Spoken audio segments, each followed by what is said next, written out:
Hello, good day. I am Jericho Anson from BSCPE 32. Today, I will discuss about the Cybercrime Prevention Act of 2012. Here are the contents regarding cybercrime law. First, introduction to the Cybercrime Prevention Act of the Philippines. Second, the fundamentals of the Act. Third, the key provisions of the Cybercrime Prevention Act of 2012. And lastly, advantages and disadvantages of the Cybercrime Prevention Act of 2012. What is cybercrime? Cybercrime is any criminal activity that involves a computer network device or a network. Introduction to the Cybercrime Prevention Act of the Philippines. The Philippines Congress enacted Republic Act number 10175 or Cybercrime Prevention Act of 2012, which addresses crimes committed against the through computer systems on 12 September 2012. It includes penal substantive rules, procedural rules, and also rules on international cooperation. Amendatory bills on cybercrime investigations are under work in the Philippines, with new provisions being introduced on procedural powers, responsibilities, and extradition. The aim is for the amendments to provide a structured approach for prosecutors and investigators on cybercrime investigations, and to further align national legislation with the Budapest Convention. Next. The fundamentals of the Act. Cybercrime, also called computer crime, is the use of the computer as an instrument to further illegal ends such as committing fraud, trafficking, child pornography, intellectual property violations, stealing identities, or violations of privacy. Next. To combat and prevent cybercrime, the government of the Philippines introduced of the Republic Act number 10175 or Cyber Prevention Act of 2012. This act was signed by the President of the Philippines, Mr. Benigno Aquino, on September 12 of 2012.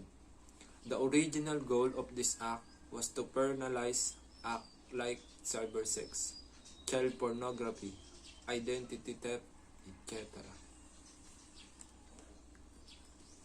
The key provisions of the Cybercrime Prevention Act of 2012. Here are some key provisions of the Cybercrime Prevention Act of 2012.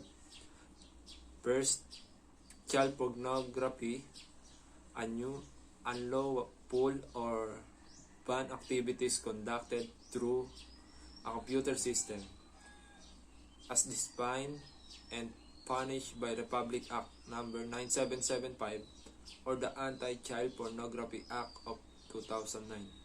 Second, cybersex for favor or considerations, willful engagements, maintenance, control, or operation, directly or indirectly, of any lascivious use, presentation of sexual organs, or sexual activity by a computer system.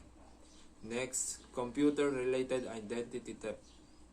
Unauthorized acquisition, use, abuse, transfer, possession, change, or deletion of an individual identifying information, whether natural or legal, Next, libel. Penal Code Revision. According to Article 355, libel is defined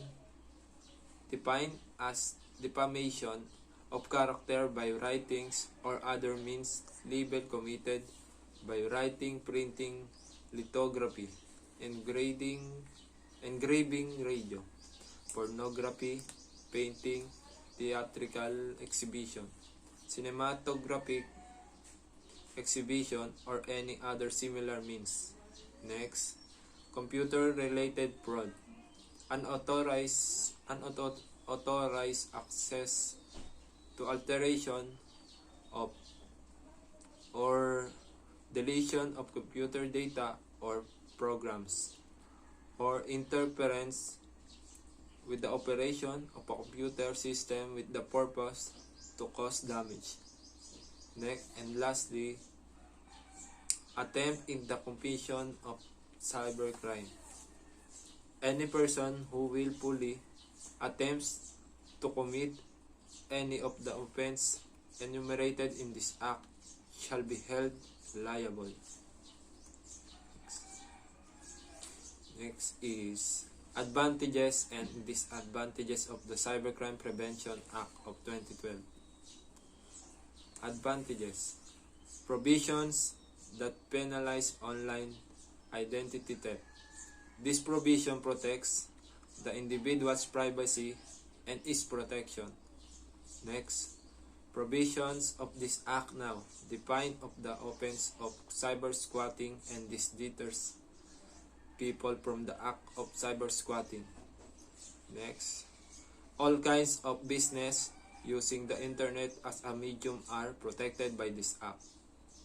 And last, cybersex, cyberbullying, child pornography are now offenses, and such offenders can be punished. The children's right and protected by this act. And next is the disadvantages. First, ambiguity in the terms given in the act, such as the term online libel is not defined anywhere, which can lead to different interpretations. Ambiguity can be seen in the provision of real-time data collection.